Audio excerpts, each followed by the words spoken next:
People are yearning for information. Having the opportunity to encourage people and to educate people and inspire people. It's amazing to be able to say we'll carve out time to take care of ourselves. There's something for everyone. Now is the time that we bring you the virtual stage of our 12th Achieving Optimal Health Conference at Georgetown University.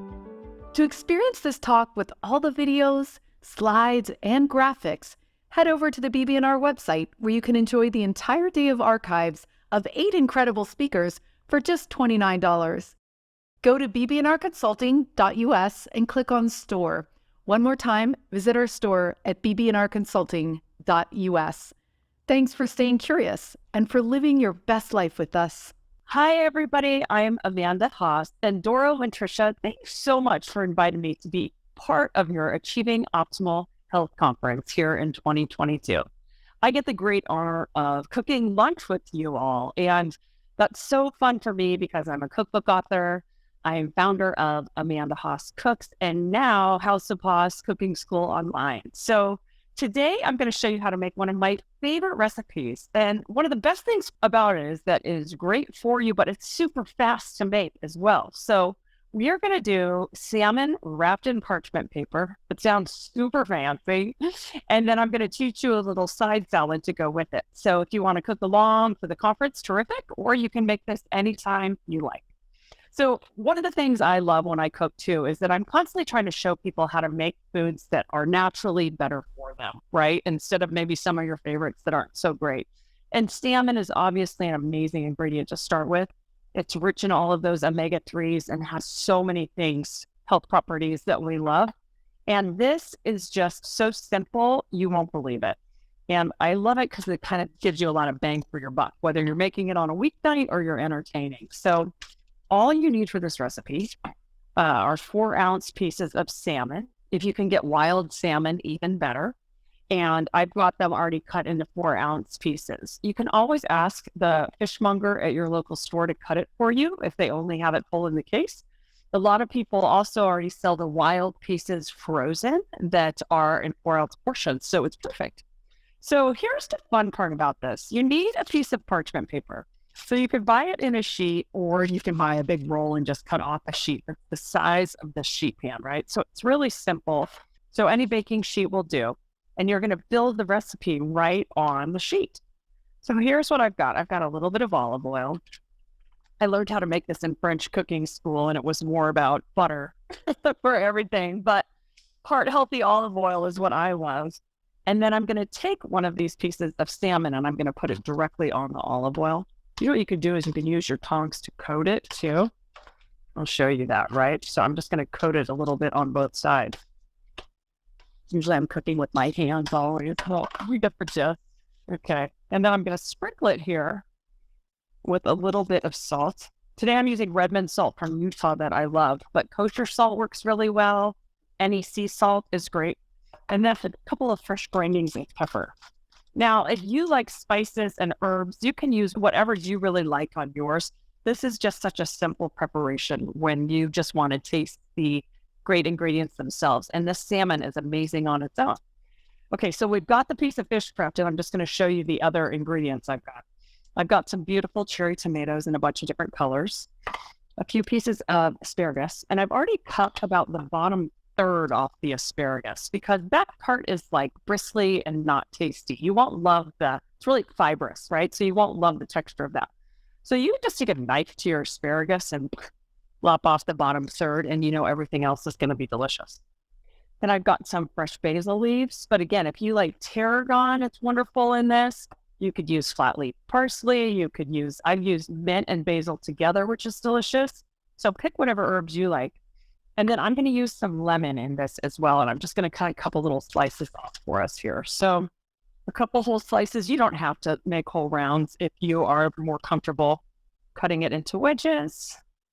But this is going to be so pretty because what I'm going to do is take these lemon slices and put them, I want to pull this fish back so you can see it. I'm going to put it, let's do this. Let's put a basil leaf directly on top of the piece of fish, right? And what's going to happen when I wrap this up in the parchment paper It's going to steam in there. And so it's a beautiful method for cooking fish. You can tell all of your friends you're cooking in parchment, or in French, it's called en papillote. And it steams your food so that the fish is going to be so flavorful and it won't dry out. So this is also a great application for halibut and other fishes that tend to dry out if you cook them a little bit too long, right? That are more sensitive. But salmon is so forgiving because of its fat content. The good fats we all need in our lives. Okay, so I'm just having these cherry tomatoes, and I'm going to sprinkle them right around the sides. And then let's get a couple pieces of the asparagus. Another fancy chef trick is that I cut things on the bias. So I cut them at an angle, and I don't know, they just look fancier. We eat with our eyes, right? So as much as we can do to make things look pretty, it's pretty awesome. So I'm just cutting them into like little 1/2-inch slices on the angle. If you want to cut straight across, that's fine too. No judgment here. But can you see how pretty these pieces are? Let me show you. Can you see that? They're fancy. Okay, I'm going to sprinkle them right around the fish and on top. Isn't it amazing how I think the best foods are usually the most simply prepared? Because if you're starting with great ingredients, let me show you that up there too. It's absolutely stunning. It's going to be delicious. And if you think, I'm always thinking about eating the rainbow, right? And that there are different health properties associated to every color of food found on Earth. And so I'm looking at red, orange, yellow, green. It is just loaded with vitamins and minerals naturally, which I love as well. Okay, now comes the super fun part. Think about this. You can do individual packets for as many people as you want to cook for. And one of the coolest things too is that you can do these in the morning and wrap them up and put them in your refrigerator. Then when you're ready to cook lunch or dinner, you just pop a packet in the oven. It's that simple. So what I want to do, the objective here is to not let any steam escape this little packet. So I'm going to grab the two longer sides, the two lengths of the paper, and I'm going to fold it over itself just to make a little crease in it, right? I'm going to crease the edges and kind of go across the top, just like that.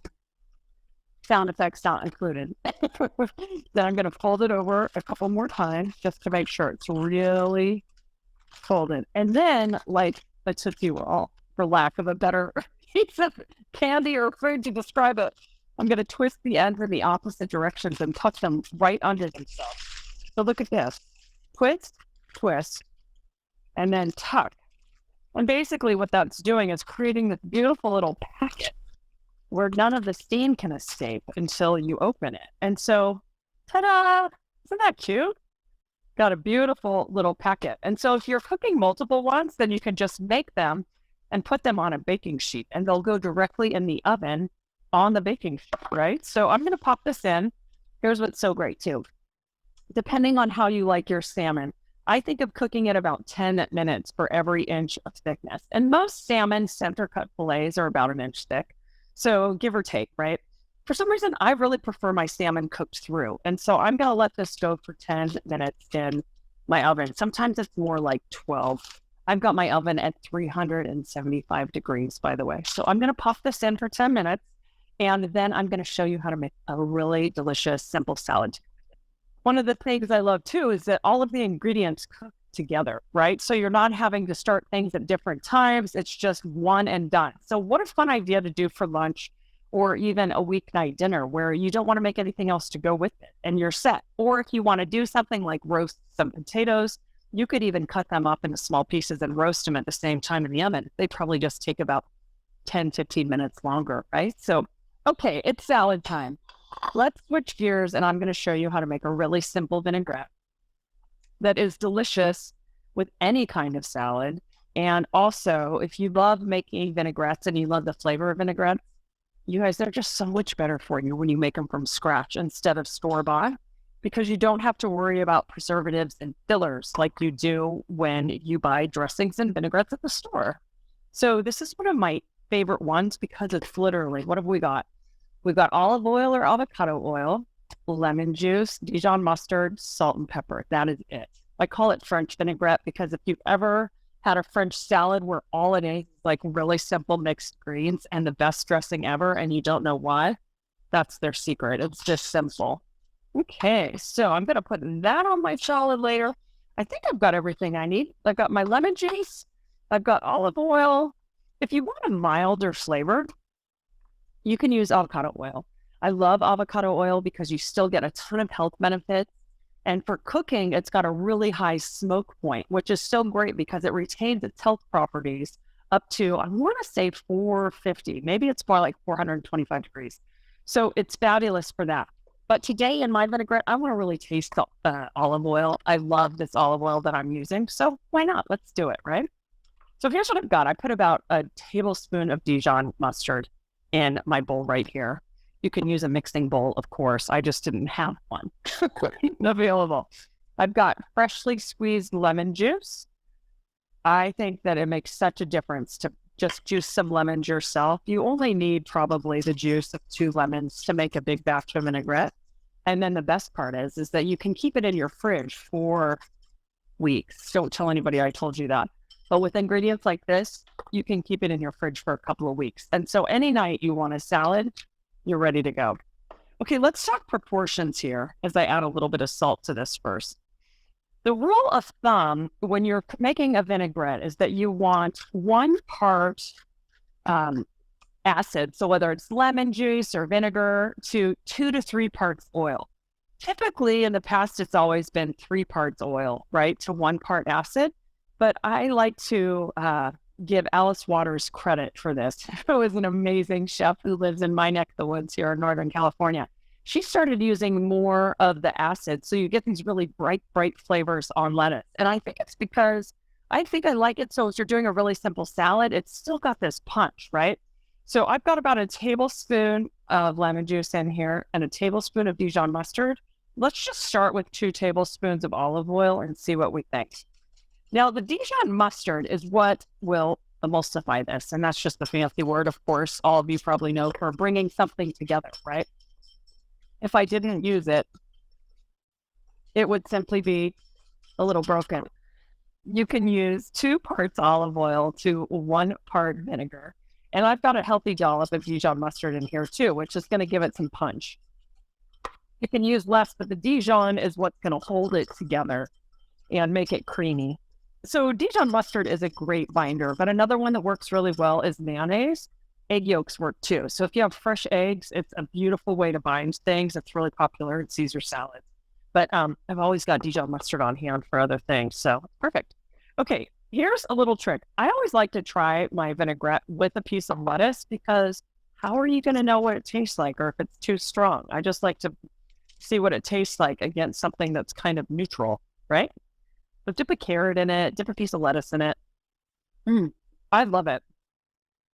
And I love it because against lettuce, it's got enough flavor to really kind of wake it up, right? So I'm going to keep it just like it is. I'd probably even use just like maybe a tablespoon and a half, a shy 2 tablespoons of olive oil to go with this. Now, let's say that you think it's a little thick, just salt I'm adding. Salt is my secret ingredient for adding flavor because it brings out the flavor in everything. And when people are worried about their salt consumption, I like to always remind them that if you're cooking at home and you're making things from scratch, it's nearly impossible to add more salt than what you would be getting in frozen food or restaurant food or something packaged. So I do not worry about that, especially if I'm using kosher salt or sea salt or something natural like that that's been harvested from the earth. Okay, so if it is too thick, if you think your vinaigrette is too thick, instead of adding more of a certain ingredient, add a splash of water and it'll thin it out, but it won't kind of mess up the balance of flavors for you, right? Okay, so I've got my vinaigrette, and then I'm just a huge fan of like really simple greens, whether it's mixed greens. I have these little gem lettuces that I get in my local market. I love them so much because they're like baby romaine. And the thing that's so cool is that you can cut them through the core and serve them just like this, right? So you can eat them. It's like this. They're really fun to put, like if you do a big salad and you just have them and you drizzle the dressing and anything else over them, it's kind of fun for people to eat with their fingers, right? But you could certainly use mixed greens if you would prefer. I'm just going to take off these outer leaves that maybe look a little bit That one's just a little wilted, but overall they look really, really good. And I've already rinsed them so many times. Things have been so heavily washed when you're buying them at the market. So I think people get a little bit skittish when I don't wash things a ton, but I always make sure I know where they're coming from. And if I shop at the farmer's market, I always really wash things thoroughly, because you'll typically find dirt and things still too. Just a sign it actually came from the earth, right? Okay, so things always look better in threes. So just for kicks, I'm going to put this on my plate. Let's just do 3. I think I'll serve these actually on separate plates now that I think about it. I was going to put the salmon and the salad together, but we don't want all those beautiful juices from the salmon going into our salad. So here's what we'll do. I've got my lettuces, and you really don't need a lot of other ingredients, but since I have a couple of beautiful pieces of produce, let's just add a couple tomatoes. I'm just going to slice these again and sprinkle them around. The other thing is, since this lettuce is so hearty, people can certainly eat it with a fork and a knife, and they'll be fine as well. I'm going to take a little bit of green onion. So pretty, right? Where's my green onion? I've rinsed this already. Let's do this on the bias as well and just be fancy. I mean, treat yourself, right? I'm just using one knife for everything today because I'm a huge fan of not having to dirty a lot of dishes. So let's just get that right there. And since I pre-cut my fish, it's really easy just to use one knife for everything else. Okay, should we do one fancy thing? This is a watermelon radish, and I want to show it to you if you haven't seen one before. Look at how beautiful that color is. Now, if you were doing a big salad in a bowl and you wanted to serve it to a bunch of people, I would just break up the lettuce and then sprinkle these over the top. And look at how beautiful it is. But since I'm just doing it for myself today, I'm just going to grate a couple. You could certainly use a knife, but isn't this gorgeous? Let's put a couple on here. I should have planned to photograph this today. It's so pretty. And again, think of all the incredible nutrition you're getting from all of these colorful things. I'm going to dip it in my vinaigrette to make sure I still like it. And my fish is done. Let's just finish up our salad, and then we'll put it all together for our easy lunch. I promised you it would be simple and good for you, and delicious, of course. Most importantly. So I'm just going to drizzle a little bit of my vinaigrette right over this salad. If you were tossing this in a bowl, the secret to knowing if you've used enough vinaigrette or dressing is that you don't want any in the bottom of the bowl. So you want to add a little bit at a time. And I like to use my hands to toss salad because then you can make sure that the leaves are evenly coated, I should say. So then if you need more, you can keep adding it. But the leaves should look shiny and glistening, but nothing in the bottom of the bowl. If that happens and you put too much in, just add more ingredients to kind of even it out and get less dressing on each piece, right? But since I'm serving this kind of as like a composed little salad, I'm just going to drizzle it around the plate too. I've had a couple of fresh grindings of black pepper, and then I'll show you how beautiful it is. Isn't it pretty? Ah, I love this salad. I'm going to enjoy all of this myself. I hope you all will too. Treat yourself to this. Okay, let's get the fish out and plate it up. I feel like this is just such a treat for all of us. You look so grown up. You can treat yourself anytime or your whole family, and they'll be blown away. One of the coolest things about fish and parchment is that you can serve it directly in its parchment paper on the plate. So another great application for parchment paper is people will make like spaghetti and meatballs, and then you wrap it in parchment and you bake it. So when you open it up, it's steamy and gorgeous, and people can enjoy it right from the parchment paper. So let's put that right on here. This isn't too hot. And I'm just going to show you your options. So you can either serve it in the parchment. You want to be careful because it is hot, of course, since it just came out of the oven. So a lot of times it'll release a lot of steam. Oh, it's beautiful. I think I'll take mine out of the parchment just so you can really see all of the juices and how you cook this beautiful meal all in one packet. I'll leave it just like that. And you see how gorgeous that is? And all the juices from this. So the basil underneath the lemon is going to give the salmon this basil-infused flavor. It's absolutely gorgeous. We'll leave it just like that. If you wanted to finish it with a little more olive oil, and sea salt you can. And then you could serve the salad at the same time, or if you're enjoying it for yourself, take this somewhere you can sit and enjoy it together. I just feel like I have to have a bite of the salmon to make sure we did good work. You can take the lemon pieces off if you'd like. Oh my gosh. It really infuses the fish with the flavor of the basil. And then the cherry tomatoes and asparagus are cooked perfectly. Of course, if you wanted to serve bread with this, or like I said, roasted potatoes or something starchy, you could, but this is such a satisfying meal. My favorite way to cook salmon by far. So whether you're treating yourself to this at the conference or you decide to make it separately one day for yourself or a crowd of people, I hope you enjoy making it and tasting it as much as I have. Thanks again for hanging out with me. I'll see you soon, I hope. To experience this talk with all the videos, slides, and graphics, visit our store at bbnrconsulting.us. Thanks for staying curious and for living your best life with us. Thank you for joining us on Health Gig. We loved having you with us. We hope you'll tune in again next week. In the meantime, be sure to like and subscribe to this podcast and follow us on healthgigpod.com. I'm Tricia. And I'm Doro. Be well.